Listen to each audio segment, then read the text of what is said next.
2021 Ford Bronco First Edition vs Jeep Wrangler Unlimited Rubicon 4Z, 4WD face-off. But before we start, please support us by pressing the like and subscribe buttons, so that we can continue to provide information about car and motorcycle news. Also turn on the bell button to get the latest updates. Your support means a lot to us. Thank you. Dad was a career fireman and a part-time contractor, so he had some strong feelings about using the right tool for the job. When it comes to factory-built off-roaders, the two best tools for the job are without question the 2021 Ford Bronco First Edition and the 2021 Jeep Wrangler Unlimited Rubicon. After years of patiently waiting for the return of the Bronco, Ford's iconic 4x4 is back, and we finally set it loose head-to-head with its old rival on a serious trail, only to find the two SUVs excel at different dirty jobs. What we're working with. Let's meet our players. First up is the new hotness, the Big Bronco we've all been dying to drive. This sold-out first edition model is loaded to the roof rails with features, including the Sasquatch Package and its 35-inch tires, high-clearance suspension, 4.70-to-1 manually locking rear axle, manually lockable front axle, and front anti-roll bar disconnect.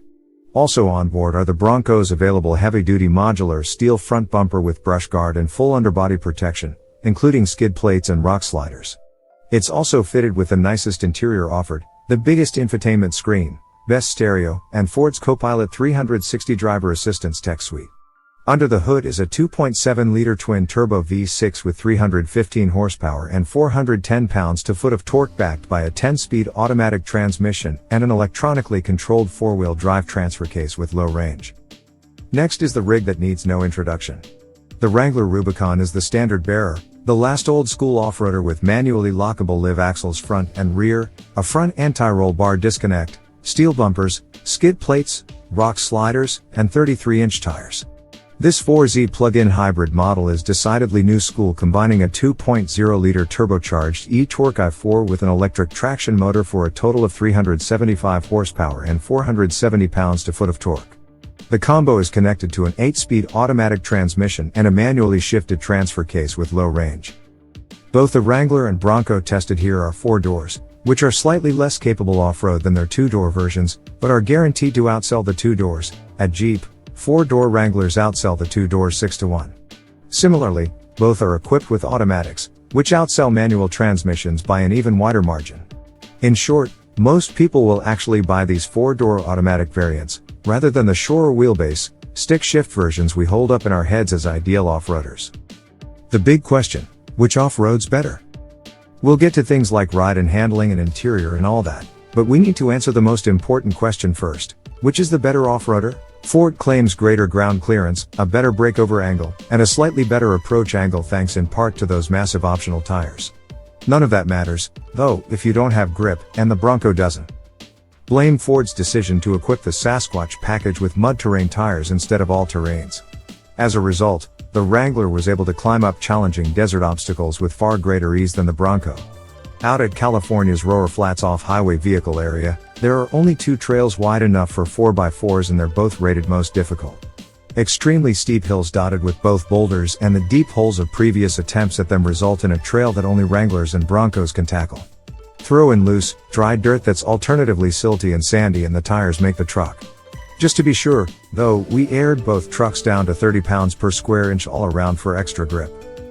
In these conditions, over multiple obstacles, the Bronco struggled to keep up. Obstacles the Wrangler was able to conquer in 4 high with the front anti-roll bar disconnected and the axles unlocked tripped up the Bronco, which required 4 low, locked front and rear differentials, and the front anti-roll bar disconnected. Even then, the Bronco often needed to take a run at the obstacles and use momentum. Even on the most challenging obstacles, where even the Jeep needed low gears and locked axles, the Wrangler could crawl up, stop and adjust its line mid-obstacle, and keep going. The Bronco went everywhere the Wrangler did, but just barely. We spent a long time discussing how to weight the Wrangler's off-road dominance against the Bronco's wider range of capabilities. Does the Ford's high-speed desert running ability offset its struggles on rocky trails? Given most people don't live in the American Southwest, we decided it does not. If the Raptor, TRX, and Gladiator Mojave can go desert running on all terrains, surely the Bronco can, too.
Thanks for watching. Drop a like. Leave a comment. And don't forget to subscribe to watch more videos like this.